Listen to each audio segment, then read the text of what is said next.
Welcome to episode 7 of the Republic Brothers podcast. We're cutting through the noise, defending the truth. I'm Mike, joined by my brother Matt, and we break down the issues that matter most to conservatives. Today we're talking about no kings, drug boats, a potential assassination, and a government shutdown update. Let's get started with the people who made sure a king doesn't take Trump's job this weekend. There were over 2,500 no kings protests across America yesterday, October 18th. Despite these protests, Donald Trump is still the president of the United States. They're showing up to protest Trump's alleged authoritarianism, yet somehow we're in the middle of a government shutdown because a bunch of people in the Senate can't agree on something. Now, that doesn't sound like an authoritarian government to me. I'm pretty sure if Trump were a king or a dictator or whatever else people call him, the government wouldn't be shut down right now. And for all the people out there who say these people aren't paid to protest, please just stop. We already talked about this on a previous episode. George Soros' Open Society Foundation gave $3 million to an organization that is managing the data and communications with participants for these No Kings protests. I'm not saying every person there is being paid to protest, but we know the left has quite a few Looney Tunes. But make no mistake about it, there is an organization that is being paid to put these things together. It's the same organizations that are showing people how to riot and paying for the destruction of cities. I'll say this very slowly for all you leftists out there. Donald Trump is the president of the United States. He is not a king. He is not a dictator. He is not even a fascist. He was elected by the people of the United States. We voted for this. We voted for him. The No Kings protest is just code for my team lost and I want to cry about it. I hope every single one of you had fun at your little protest this weekend that changed absolutely nothing. Okay, that's my little rant out of the way. Matt, now you can jump in. Yeah, when people ask if we're happy we got what we got for voting for Trump, I don't know about you, Mike, but the answer is unequivocally yes. This kind of shows that many of these people have never left the United States, and most people haven't. It's a big country. It's understandable that they haven't. You spend most of your life traveling your own before you go somewhere else. It just shows that they haven't experienced how the world works outside of the United States. How many kings or authoritarian leaders let their own population go out and protest them in a bunch of cities across the entire country? I can't think of one. Well, the funny thing about this, too, is I saw a post somewhere online about other countries having a No Kings protest to stand with the Americans that were having these No Kings protests. On this list, there were countries where people were protesting No Kings in a country that has a king. Well, that makes us look bad, not the leaders of those countries. Keep in mind, a lot of those countries do have, air quotes, elections. They're not real. Most of them are rigged. You know, if the No Kings protest in foreign countries was a protest against the current government of their own country, most of them would be rounded up and put in jail. Yeah, and it goes to show just what we were talking about, is that all these people out protesting No Kings, they have no idea what it's like to live in a country with a king or an actual dictator. And most people think we are a terrible country to live in. We are the richest, wealthiest, most prosperous nation in the history of Earth. I get why you wouldn't want a king. The problem is most of them don't know what kings do, so they aren't sure what they're protesting. I absolutely agree with you. We know there are organizations paying people to go out and protest. There's thousands of videos on all sorts of social media sites of people saying that they aren't really sure why they're at the protest, but somebody gave them $100 to be there, so they showed up to get their money. What I find funny, too, is all the clips I see online of people doing interviews of people at these No Kings protests, or even just any random protests going on, like the ICE protests, and they'll go up and ask them, hey, so why are you here? And they'll kind of look at them funny and be like, oh, well, Donald Trump is this, or Donald Trump is that. And they'll be like, oh, he's a fascist. And the interviewer will say, okay, well, what has he done that's fascist? Or what is one reason or one topic that you disagree with him about? And 90% of them can't come up with one thing. They're just there because somebody told them a story that they didn't fact check, or they got their information from a source that's not real, and they didn't bother to do any research and look it up. Well, they heard a story and never fact-checked it, but in that story, they heard fancy buzzwords that they have a general idea of, like fascist or homophobic, and they ran with that. Yeah, and think about all the times where you've talked to somebody and they've said something about somebody that you don't know, and they have a negative opinion about that person, and you've never met them, and somebody tells you, oh, this person is this or this person is that, and then you actually meet that person and talk to them and get to know them, and you say to yourself, well, I don't know what this other person was talking about. Everyone's mind works differently. Everyone has a different opinion of every single person that they run across. And if you just take everyone's word for it on their opinion on somebody else, you're not going to go very far. And President Trump is the perfect example of that. Prior to his first run for president, he was getting awards from the NAACP. The African American community as a whole loved him. The moment he put the letter R next to his name, they hated him, and the media started calling him racist and homophobic and xenophobic and every other phobia you can come up with. Do these people think that Donald Trump became racist or a fascist overnight, the same night he decided to run for office? Did he just all of a sudden become all of these things? Because the day before that, everybody loved him. I still find it funny seeing the old post from Trump saying, thanks for all you people that protested No Kings. I thought somebody was trying to take my job. The other post I saw the other day, it might have been yesterday, was a post from the White House, and it was a photo of Trump and Vance with these little king hats on, and then underneath it was Jeffries and Chuck Schumer with their sombreros on. So I got a kick out of that one. Our current president and vice president are pretty good with the trolling, just like the Trump 2028 hats and merchandise. Yeah, and everybody's posting saying, "Oh, look, we're saying no kings, and here they are. They're pretending to be kings." No, they're trolling you. They're posting this. They're laughing at you. That's what it is. It's just a straight troll. Trump knows if he tried to get a third term, Republicans would revolt against him. There's no chance he's getting a third shot. Yeah, every political commentator on the right has said he's not going to run again. Yeah, and he picked J.D. Vance because that's who he saw as the best successor to him. And if there's one thing Donald Trump knows how to do, it's how to get under your skin. Kind of segueing into our next topic, which goes right along with it, things that we do see actual dictators try to do is attempted assassinations, Matt. Yeah, attempted assassinations do happen in dictatorships where people try to take out the leader.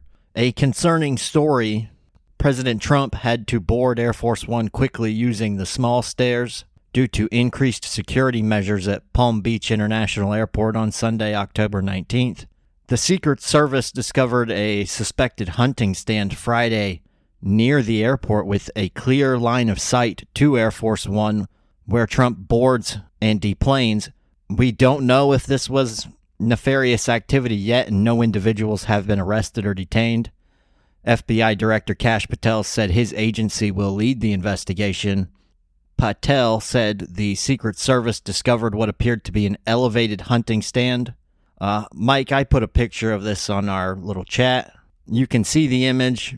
I have looked at Google Earth and Google Maps. There is no way anyone is hunting in the area around a major airport, let alone this one.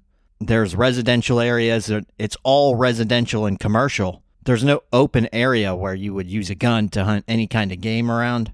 But that's absolutely a tree stand for hunting. What I'm curious about is how far from the airport is this stand, and which direction does the stand face? If the stand is facing towards the airport, that would be very concerning. I would guess it would be some nefarious activity. Now, given they found this hunting stand on Friday and Trump was leaving the airport on Sunday, it makes me think it might be somebody up to no good around airplanes, maybe shining lasers into the cockpits of these planes, but this can't be good. What are your thoughts on seeing this, and would it be a big surprise if someone were trying to assassinate the president? Yeah, so I'm looking at the photo now. This is the first I've seen this or even actually heard the story. It definitely obviously looks like a hunting stand. It looks like a platform that you could lay down and place a long rifle and take a shot. But like you said, which direction is it facing? Now, if it had a clear line of sight to Air Force One and it's pointing in that direction, it wouldn't shock me at all if somebody was planning something stupid. I mean, the last guy tried to do it from a golf course in some bushes. So it wouldn't be outside of the realm of possibilities for somebody to be like, oh, I'll catch him getting onto the airplane. Has there been any other information come out? Like, who has access to this area, like, that could put that stand in that tree? Who has access to the area? Well, there's a lot of questions to be answered here. We don't really know how far away this tree stand was. If this is 3 miles from the airport, you can say, okay, there's nobody making that shot. But if it's hundreds of yards outside the airport perimeter, then there's a lot of questions that need to be answered. Do we know who exactly found it? The Secret Service found it on Friday, October 17th, during a perimeter search for security. It was one of their security sweeps before the president arrives. Did they find anything else around there, like any evidence of anything else, or was it just the tree stand that they found? The statements from the FBI's director indicate they found some stuff around it. How relevant that stuff is still to be determined. The FBI and the Secret Service, along with local police, will work to figure all that out. The FBI director included cell phone analytics capabilities in the investigative process. What exactly that means, I don't know. This is kind of going back to our previous topic, but we call him a king, a dictator, an authoritarian leader. We compare him to Hitler. Do you think somebody might have had the idea to assassinate Trump on the same weekend as the No Kings protest? It's plausible. We don't know if it's likely at this point, but you never know. Honestly, it wouldn't shock me if this was a potential assassination attempt. Well, I would say it's a shock, but it's not a surprise. When you hear the news, your jaw drops, but when you think about it for a second, it's not a massive surprise that it happened, given the rhetoric towards him. Yeah, and it's happened twice before, so if this actually was an attempted assassination or the planning of one, I'm sure it won't be the last. Unfortunately, it sucks to say that, but with the amount of crazy people out there these days, can we really say that there won't be another chance or another attempt for somebody to try to do it later? I certainly hope you're wrong on that, but I'm not going to sit here and say you're absolutely wrong, because there's a real chance somebody does try it. Well, shifting gears here a little bit, I want to move on to our government shutdown update. It has now been officially 19 days since the government was shut down. This makes it the third longest shutdown in U.S. history so far. Now, the next Senate vote is set for tomorrow, Monday, October 20th. We are only days away from this being the longest shutdown in history. And I just want to say, for all the people out there who think this is the Republicans' fault, let's think about this for 10 seconds and use a little bit of our logic here. It takes 60 votes to pass the CR. There are 53 Republicans, which means that at least 7 Democrats, assuming all the Republicans voted yes, at least 7 Democrats have to agree to the CR. This shutdown is not the fault of Republicans. This is the Democrats pushing their agenda and causing people to miss paychecks because of their ridiculous demands. Well, the other part of that is look at who is voting no. Which side is voting to keep the government shut? Republicans are voting to pass the bill and fund the government again. It's the Democrats who are voting to keep it closed. Yeah, and again, the same thing that the Democrats voted yes on 13 times. Now all of a sudden they have a problem with it. I think the belief was that the party in power will be seen as the party responsible for the government shutdown. So in their eyes, they are trying to gain political points. In the past, Chuck Schumer would make concessions on the continuing resolutions because he felt like it was more important to keep the government open. He got a lot of crap for that from Democrats during President Trump's first term, too. He would vote with the Republicans to keep the government funded, and some of the more progressive members of his party would be very upset with him. Yeah, and this time, because it's Donald Trump, we're saying, nope, shut the government down. And I do think he is a bit afraid of the young progressive people in his party. I do think he is afraid that they will primary him. And we've seen in New York, the young progressive socialist can gain traction and unseat very popular Democrats. We saw AOC do it. Why not find someone else who thinks like AOC to primary Chuck Schumer? And then they won't have to deal with the old guy who, on occasion, will vote with Republicans. We saw President Trump try to take some measures to pass the blame off as well, like paying military members. Mike, do we know, did active duty military or anyone like that get their paychecks? Because they get paid twice a month, so it would have been October 15th that they got paid. Did they get those checks? Yeah, so active duty troops were paid on October 15th. The funds that Donald Trump told them to use in order to pay the military members was used, and they were paid. Now, there were some non-active duty members and things like that that weren't paid, but we do know for sure that the active duty military members did get paid a couple of days ago. Well, that's good, and that will alleviate some of the pressure. Yeah, unfortunately, there's still just a lot of people that still aren't getting paychecks, and they are still working. I seen a story online of a guy, I don't remember exactly what it was or what kind of meeting it was, but a guy came up to the mic and asked a question about the shutdown and things like that. And he was a air traffic controller and said that, you know, he still wasn't getting paid and that he was having to go out and do DoorDash at the end of his shift. Now, again, I don't like anyone not getting paid.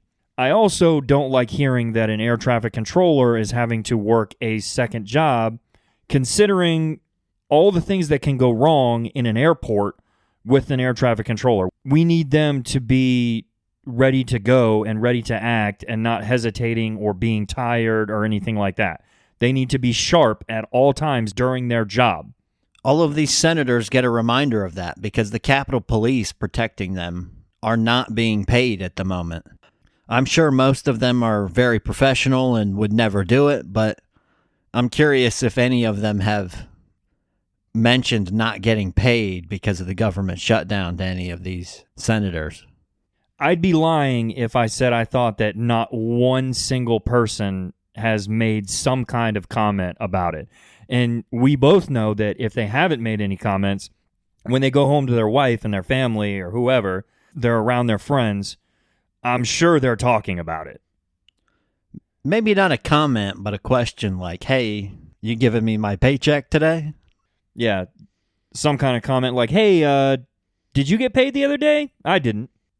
So, Mike, I don't know if you've seen this, but the Department of Homeland Security has announced they're buying 2 new Gulfstream G700s during the government shutdown for a price of $172 million. The Coast Guard announced the purchase to replace Gulfstream G550s in excess of 20 years old. They stated the planes are to provide official travel for people like DHS Secretary Kristi Noem, the Deputy Secretary Troy Edgar, and top commanders of the Coast Guard. Many Democrats are upset with this and saying spending this kind of money isn't good during the government shutdown. My thoughts on all this, pretty normal. G550s, nice plane, but they are getting old. The government spends billions of dollars on many things that we never hear about.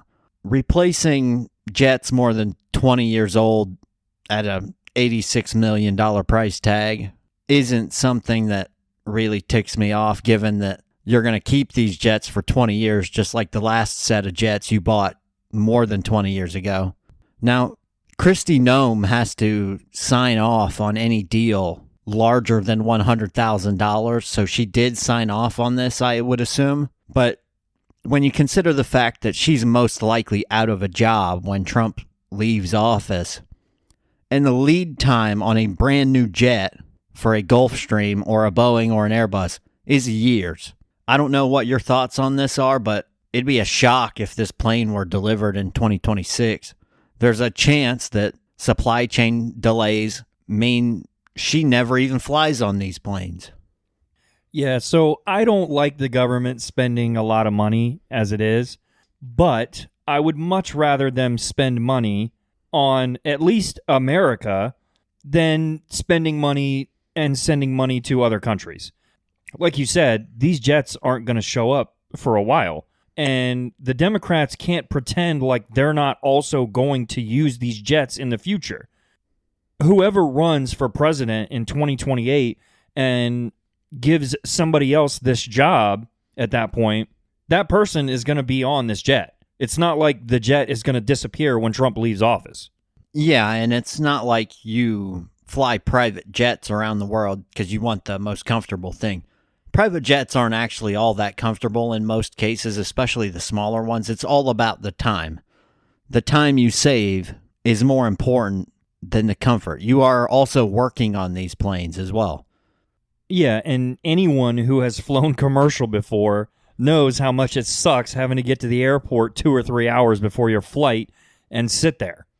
And then add in the fact that you're a political figure and there's going to be people yelling at you about stuff you may or may not have done. It's understandable that top political officials would fly private. Could you imagine if you went to the airport and Donald Trump was there? Imagine if you went to the airport and saw any political figure. Yeah, it only happens rarely. It's all about saving time. I don't see it as a big deal. I understand that Democrats will say it's a bad look. Yeah, it is a bad look. That's $172 million. I also have questions on this, like I do with everything. We aren't going to receive these jets, that being DHS, for at least a year or two. And most contracts for airplanes, you pay half up front, and then you pay the other half on delivery. Now, I don't know if it's the same for the government as it is for commercial companies, but I would imagine that the government will also get some money back on these Gulfstream G550s. 20 years is old for a jet, but it's not that old. That is still a usable airplane. The question would be, how hard did the government use these jets, and how many takeoffs and landings has it done, and how many hours are on the engines? Well, speaking of jets, let's talk about yet another airstrike on a boat in international waters. Yeah, according to Secretary of Defense Pete Hegseth, the U.S. killed 3 Colombian narco-terrorists in another airstrike on a boat involved in drug smuggling. Hegseth said the vessel was known to be involved in narcotic smuggling, and the vessel was in international waters. This is the 7th known strike against vessels operating in or around Latin America that the Trump administration has claimed. Footage showed a boat in open water getting hit by a bomb, and it was completely destroyed. So, Mike, we've kind of touched on this before. I really haven't changed my opinion. I don't know about you. In an ideal world, we can tell people in the country, say no to drugs. We used to have that saying, but it never really took hold, and people do it. So I don't have a massive problem with the U.S. using bombs or missiles to sink drug boats that are ultimately carrying stuff that will kill civilians in the U.S. Yeah, I agree. At this point, we got to do what we got to do, no matter what country it is trying to send things here illegally. I'm 100% okay with Trump, or anyone for that matter, using force in order to keep these boats with these drugs from coming in here. It's not a massive secret, I don't think, that the cartels don't particularly love Trump. And I think this was always a possibility. When Trump took over office, He kind of cracked down on the land border first, and it got a lot harder to smuggle things into the country. At that point, the cartels love money, so you would expect them to adapt and move to the waters. Now Trump is going after that too. I don't have any issues with shooting at people who are bringing stuff to America that will kill Americans. Yeah, and at this point, they've been warned. So if they continue to do it, they're going to keep paying the same price. Why don't they ship the stuff to China? Why don't they ship it to the Middle East? Why don't they ship it to India? Some of that is convenience, and some of that is an acknowledgement that it would be harder to do it on those nations most of the time. China cracks down on everything coming anywhere near them. They would never allow an unauthorized boat to come into their waters. Their biggest fear would be that it was carrying information in regards to how people outside their country live, but they wouldn't love the drugs either. Now, the second part of that, of course, is that Trump also accused Colombia's president, Gustavo Petro, of being an illegal drug leader and announced that the U.S. is cutting off all subsidies to the country of Colombia.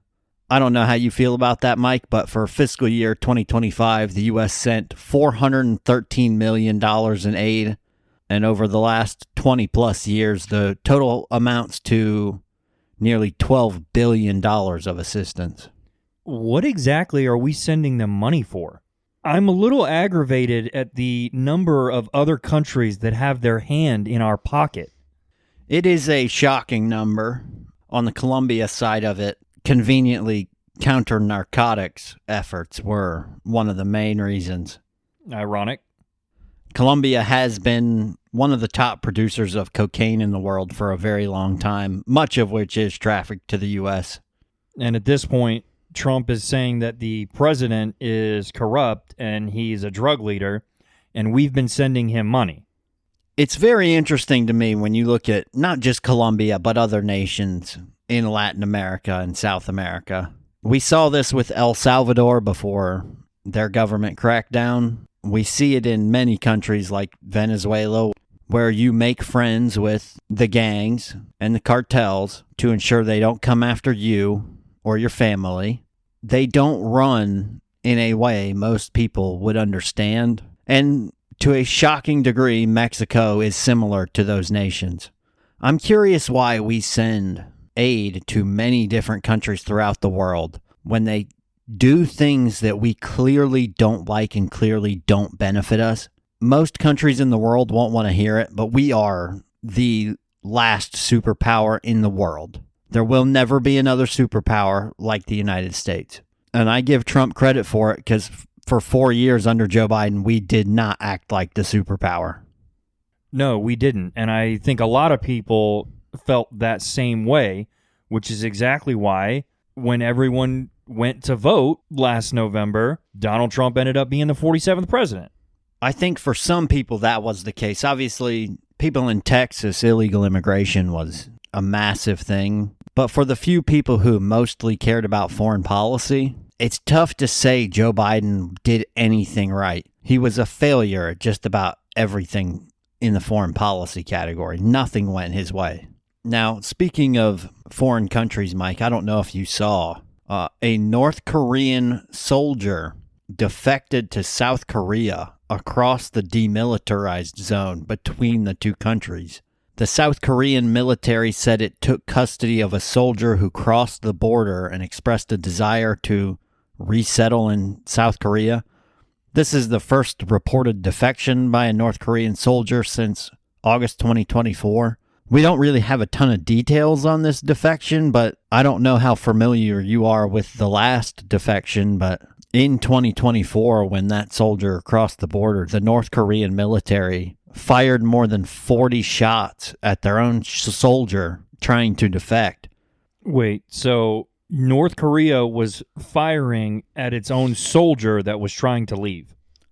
Yes, the troops on the north side of the border fired more than 40 shots at the soldier trying to cross to the south. That is a pretty normal thing for North Korea, and the soldier that defected knew that would happen. That he knew they would shoot at him, but he still decided to attempt it. It was said he crossed somewhere near the central part of the border, but the entire demilitarized zone is kind of anything but demilitarized. There's millions of landmines, hundreds of thousands of tank traps. It's very difficult to cross this thing and live unless you can miraculously pull it off in an area where there's buildings where the two sides meet occasionally. This is kind of normal for North Korea to kill those that defect. Most people who defect also defect to the north into China, but most are afraid to because they know if you as an individual defected to China or South Korea, the government will find your family and punish your family for your crimes. So, do we know why this soldier defected? What would be the reason, in your opinion, that you think this guy was running away? We don't know his exact reasoning, but we do know most North Koreans are not treated well. They are in a severe food shortage. It could be worth running for food. It could be worth running for medical treatment. If they didn't have any family other than older parents, it might be worth just going for a better opportunity. There's a lot of reasons one would probably want out of North Korea. Most stay because of fear or because they don't know any better. But if he was willing to take this risk, he had obviously heard something about life outside of North Korea, because you know this could very well end in your death. I think it's funny that we're talking about this too when we started off the podcast with the No Kings protests. And you have one country that has an authoritarian and another country that has a democratic government, and someone was willing to risk their life and run away in order to go to the democratic government. Yeah, and it's interesting because you can use the U.S. as the example for that. I mean, we're a democracy, and to our south is another democracy, but it's safe to say ours is a lot better and a lot stronger. Does anybody care if you cross the border south?